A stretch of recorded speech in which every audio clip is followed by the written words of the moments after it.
Hello and good afternoon, everybody. Welcome back to another Creature Feature. I'm Michael, and we're here at the Reptile Zoo. We're going to bring a very special treat for you guys today with this little guy right here. I always get so excited getting to talk about him. Now, a few of you out there may already know who this is if you've come and visited us here before. This is Snaggletooth, and Snaggletooth is one very special crocodilian. This guy is known as a Cuvier's dwarf caiman. The dwarf caiman is found around South America, and they are not only the smallest of all the caiman species, they're the smallest of all crocodilians, which includes, of course, crocodiles, the alligators, all of them. Now, this guy, yeah, he looks pretty small, especially compared to said crocodiles and alligators, but guess what? He's an adult at this size. They really do mean dwarf. And about the biggest he may get is around 4 feet long. Now, just because they're small doesn't make them good pets. This is the same rule we use for any crocodilian. He may not be very big, but let's take a good close-up of those teeth. All right, we're talking about some pretty scary looking chompers there. And he is such a cool little dude. We all absolutely love Snaggletooth here. I mean, he's just the most chill little guy. But even still, we gotta be pretty careful with them. We don't just handle them willy-nilly, we don't boop them on the snoot or anything like that. And as much as we'd love to kiss them, we probably don't want to do that either, because those teeth are some serious business and those jaws are still extraordinarily powerful. But thankfully, Snaggletooth is actually pretty well raised. He's been around people pretty much his whole life, and he's an exceptional example of his species in terms of his behavior. But again, absolutely not a good pet.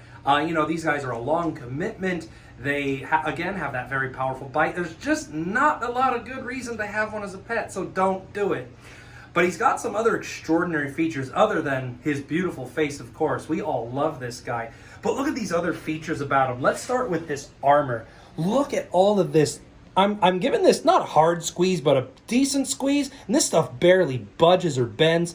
All of this, I can tell you, is just, it feels like rock or bone, and that's what this is. This is layers and layers of bone all the way down his back. You can see how this is almost all like one piece right here and here, all overlapping and creating an amazing layered shield across his back. He even has a bit going on the belly there. Some nice protection here as well. And usually this part's supposed to be pretty soft, but on him it's actually surprisingly hard. And this armor, you're all right, buddy. This armor goes all over their body. Even some of the so-called softer parts tend to have some pretty hard and thick scales on them. The tail is also pretty much solid muscle. The strength of this guy's tail is really something. You're okay, buddy. He's like, I want to go for a walk. I got to burn off that meal from yesterday. You might have noticed he's a little pudgy, so he's got to burn that energy, huh? The tail is, of course, their use, what they use for going through the water. It's flattened like a paddle. It gives them some pretty impressive speed. But don't be fooled. On land, they can still be pretty fast, too. Their legs may not be that big, but they're also pretty powerful. And despite being thick-skinned, you better believe they actually do have some pretty impressive sense of touch, especially around that mouth. Anything swims too close to his face, like a small fish or a frog, or whenever we give him a piece of chicken, for example, we can just barely tap him on the side of the mouth there, and that will tell him that there's something there and he'll immediately grab it. That's not to say they have bad eyesight. They actually do have good vision. I mean, look at the size of those eyeballs, those beautiful eyes. It's about the closest you'll get to looking in the eyes of a dragon, right? So they have great nocturnal vision, their amazing sense of touch, a great sense of smell. I mean, this guy's just got it all, as well as the armor, the amazing bite force. For being such a small animal, they have some very, very impressive features, and we absolutely love getting to talk about these guys. Well, that's it for now. I think we're going to let this guy go back. As much fun as we have with him, we don't want to have him out too long, but it was a real pleasure to get